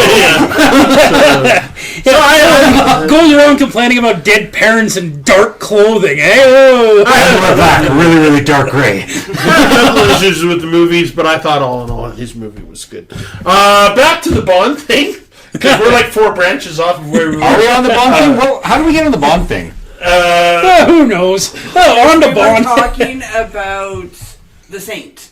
Oh, Saint. Yeah. Saint. And that being Roger Moore. Espionage and Roger Moore. And So Fuck, we the get latest legitimate as I think the next Bond is supposed to be Taylor Johnson. Aaron Taylor Johnson. Aaron Taylor Johnson. He has been offered the role. He has mentioned that he's offered the role, and I think he would be stellar at it. I was on the Henry Cavill bandwagon. The only reason I jumped off that wagon is Cavill is getting too well known. I could agree with that. He's too Has he all though? over the Because place. once Superman stopped, he kind of went like this. Oh, The Witcher is still a Yeah, but huge- But he's done The Witcher he's too now, Superman. so. He's The Witcher. Because he's Fallout. another role. Fallout scene just got blasted in every social media. Yeah. Everybody loves him because he's a nerd. It's just like there's too much social awareness of him. So I'd like to see Henry Cavill, because I still like him, I'd like to see him completely subvert from anything sci-fi action. I want to see him do a freaking flat out just comedy. Like, not a small comedy. Have you seen Argyle yet? Oh yeah, yeah. Apparently that's it. Oh, that was a lot of fun. That proves that haircuts make the difference. Oh my god, his haircut's so bad in Argyle. Yeah. Anyway, That's know the what? real villain of the movie. I would argue that I don't want to see Aaron Taylor Johnson. That's how you say his name, right? Yeah. But then I remember him in Bullet Train, and he was actually terrific in Bullet Train. I haven't seen him in anything that I hated his performance in. I wasn't a fan of him in Age of Ultron. I wasn't super Quicksilver? high. I mean, he's quite limited. He was a throwaway character, which is sad because he was a. Well, he wasn't a throwaway character. They just threw away his character. Well, yeah. Quicksilver has potential. That's fine. And he was serviceable that's what I in meant. Fall His- Guy. I know throwaway exactly character, what you meant. And he's so far removed from Kick-Ass at this point that... Oh, yeah. Even though supposedly they've got all the original cast coming back to make another one. Really? Yeah. Well, Yeah. Oh, thank God Nicolas Cage is dead. The character, I mean. yeah. Just close the stream. Yeah. Well, guys, that was our top 5 TV movies. Some of them didn't follow the rules. That's why they're called top 5 TV movies, not top 5 movies. Yeah. Yeah, because again, that bar is really low. And I honestly say I would have had an easier time with this one if you had done movies made into TV series. I was going to say we should do a quick list of TV series made from movies. Let's do what's some good movies that have been made from TV series, or good TV series made from movies. Like the Lethal Weapon show, that's pretty decent. I heard that was good until Buddy went crazy and they had to recast him. Until we with Tom found out Scott. the one actor was an asshole. Yeah. Lethal Weapon, Nightmare on Elm Street.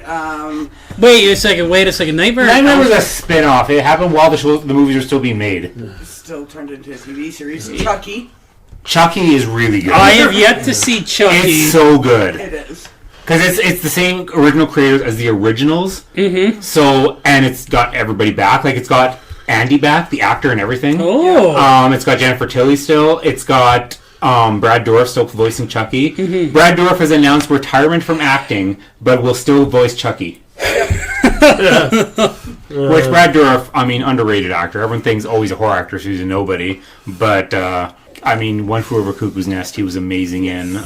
He's a great actor. But I can't think of too many. I can't. I'm from that era where there was a lot of cartoons that were very poor, made from TV shows. Like, I remember a time where Jim Carrey had not one, not two, but 3 of his movies made into subpar The cartoons. Mask and Ace Ventura. What was the other one? Dumb and Dumber. Did they make a cartoon? They made a cartoon of Dumb and Dumber. It was not very good. The Mask cartoon was actually not terrible for what it was when I was... But how old were you when you watched that? Well, I was like 8, right? So 8? That doesn't fit. So, I couldn't have been much more than 8 when that came out, so maybe 10.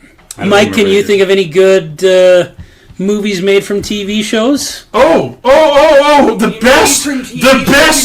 best TV show based from a movie? MASH!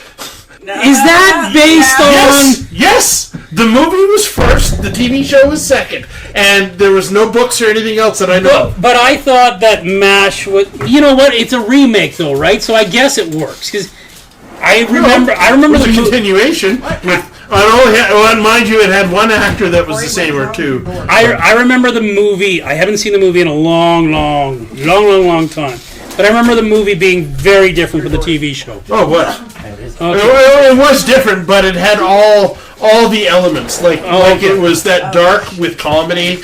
The characters, they had to switch characters quite often to, accommodate for personalities. You remember when they killed off Radar? I don't remember that one, but I remember when they announced when Colonel Henry Blake. Sorry. I've got it wrong. Radar announced Colonel Henry Blake dying. Radar survived, yes. As far as I know, he had a spin-off afterwards. There was a TikTok going around that you want to break a Gen Xer, and they would break right into, we regret to inform you that the plane that Colonel Blake was on had gone to, and it was all over money and side business. But, you know. Oh, See, my thing when I was a kid, and I obviously wasn't watching because it was far too adult for me. My thing is, kids, they shot JR. Yeah. from Dallas? Yeah. Oh, That was the biggest thing that broke the world. Was the JR shooting and what's his name? Patrick Duffy waking up at the beginning of the new season. The entire last season was a dream. Wiped off! Which I was hoping they were going to do with the third Star Wars. Whatever. It's been done before, man. You can do it. Come on, don't be a pussy. The biggest thing growing up for me was who shot Mr. Burns. I remember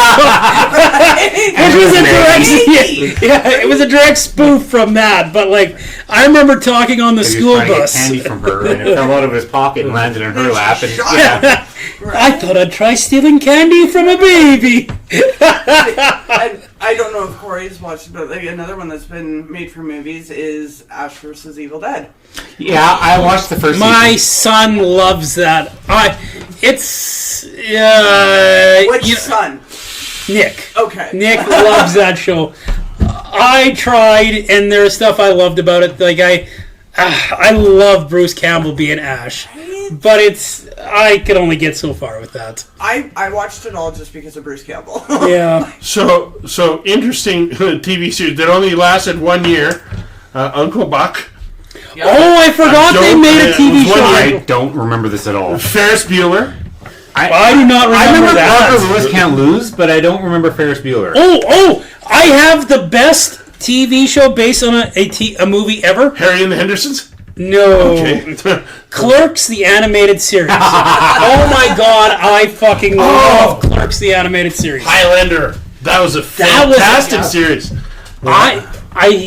I've never seen the first Highlander, but I have seen the second one. The fuck is wrong with Jeff? I don't even like the genre, and I've seen that movie. Everybody that's seen the first one has consciously wiped the second one from their brain. Well, that was why I loved the series, because I was watching it when the series came out, and I was like, the movies are terrible, because I'd seen the second one. I was so excited when Highlander Endgame came out, because it was just like, it's Duncan from the TV show with the guy from the movies. Which ended up being a subpar movie. Police anyway. Academy, the series. Was that a cartoon? Yeah. Nope. 97 to 98 live action. Huh. And here's one that was. I'll say it was very. Steve Gutenberg in it? They probably could afford him for a TV show. But probably one of the most successful, even though I didn't care for it. Buffy. Fair. That's a great I answer. didn't care for it, but it was successful. That's probably the number one answer, actually. So, I was a teenager at the time of Buffy, and that was a cultural phenomenon at the time.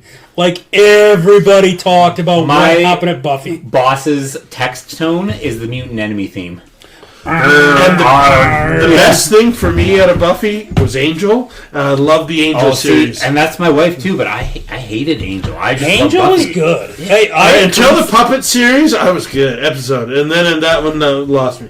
I just am a big Anthony Head fan, so I think that's why I like Buffy as much. The Crow, Stairway to Heaven. That doesn't count. I've never seen that. I refuse to let it count.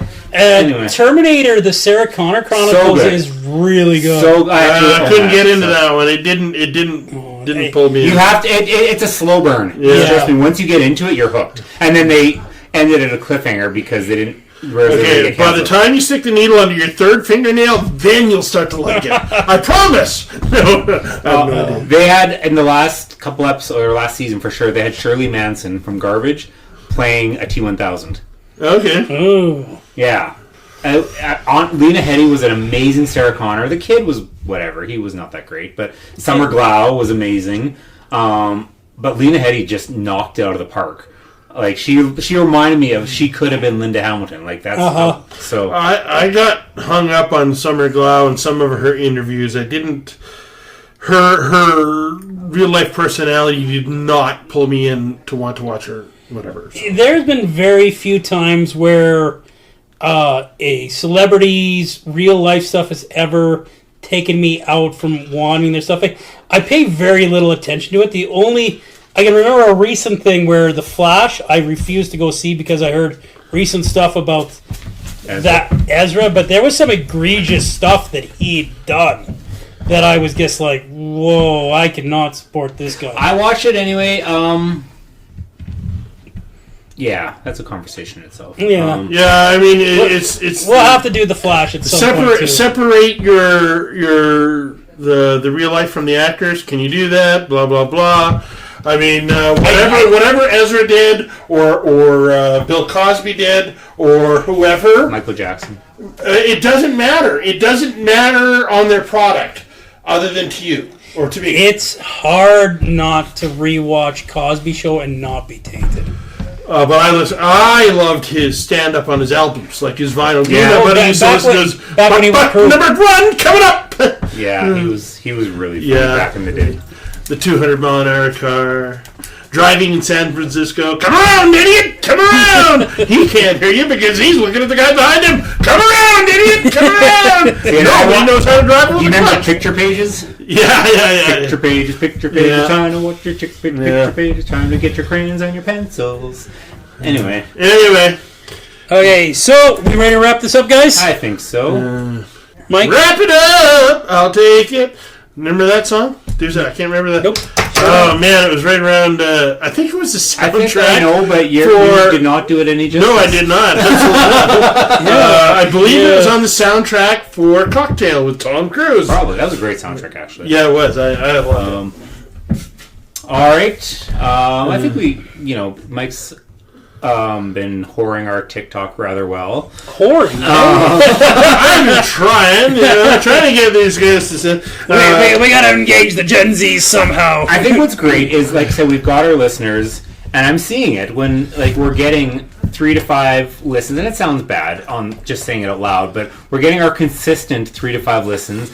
I think we got, like I said, this week we've been finding we get more people starting to listen now. And I know, with my sister, for example, they're watching it casually. They're not power listening, but they're still listening faithfully. We're getting there. We're having fun. That's what it's all about. We're having fun. So, if we stick with 3 to 5 listens, does it suck? Yes. Are we still going to stop what we're doing? No. We're having way too much fun. Growth is growth is growth. Oh, that's the thing, I mean... Who's got a growth? Yeah. It's not a tumor. Yeah, it is not a tumor. No, it is what it is. Hopefully we'll trickle and get better every time we do something new. The TikToks are fun. We're going to try and jump through out a couple tonight when we're done here. Just to see what happens, But check us out on TikTok. Check us out on Spotify. I could pay for Facebook advertising, but I refuse. I think it's good that we try to avoid that. See where we get organically, and only now that we can have a creator fund in Canada if we get 50,000 followers on TikTok. Well, that's all we need, eh? I've got like 1,500 on my personal account. Oh, wow. And I'm trying to repost and share. So anyway, we're out there. All right, have a listen. Laura, you got anything? Man, the words, expansion of words that you use, it's so eloquently put every time you speak, Laura. She's a wordsmith. Yeah. You asked if I had anything. I don't have anything. Mike, what do you got for us? Shakespeare in the Park, Midsummer Night's Dream, Infinite Imagination is performing that late August. We'll be over by the Grandview Park gazebo. Check us out. Right across the road from the Legion in Camrose. Yes, we'll be down in the park there. We'll also be performing three nights at the Bailey Theatre. Trying to enlighten everybody. We got a fan-fucking-tastic cast. I'm actually quite shocked how much energy and passion these guys have. So I'm excited to bring you that. Stay tuned for more. Follow Infinite Imagination on Facebook. I just want to remind everybody, flushable wipes are not flushable. The more you know. Can your grease and don't flush your flushable wipes. And don't flush cat litter. Don't flush cat litter. It's a long story. It's not really that long, but... As everyone knows in Camrose, we got chaos down at Main Street this week with Jaywalkers Jamboree coming in there, so everyone stay safe while you're out there. Well, and thank you to you, Jeff, for making sure downtown's safe by fixing the sinkhole. Goddamn turtles. Fucking And Donatello was at it again. See, and Mark and I were talking about that, and he goes, seriously, a sinkhole downtown? I'm like, I blame the fucking Ninja Turtles. I was going to actually take that picture that somebody took and superimpose a Ninja Turtle on it. Yeah. But see, then you should have sent that one to Jeff and be like, look, you finally found them. I could stop asking them. I have to give a shout out, since we're talking about my work. Hogan's Backhoe Service, if anyone's listening from there, you guys did an amazing job backing us up. I might say they were kind of heroic. They Almost the Hogan's Heroes. Oh! And the fact that you said they were backing you up and they were backing Oh! Wow. God, we're lame. This is pure gold. I am writing this all down. No, he's not. And I also want to thank the amazing crew that helped that week too. Cam, Andy, and definitely last but not least, Jeremy. If you guys are listening, fucking amazing job that day, guys, okay? All right, I think I got nothing. Yeah, I think we're about ready to go. Have a great day, everyone. Is that it?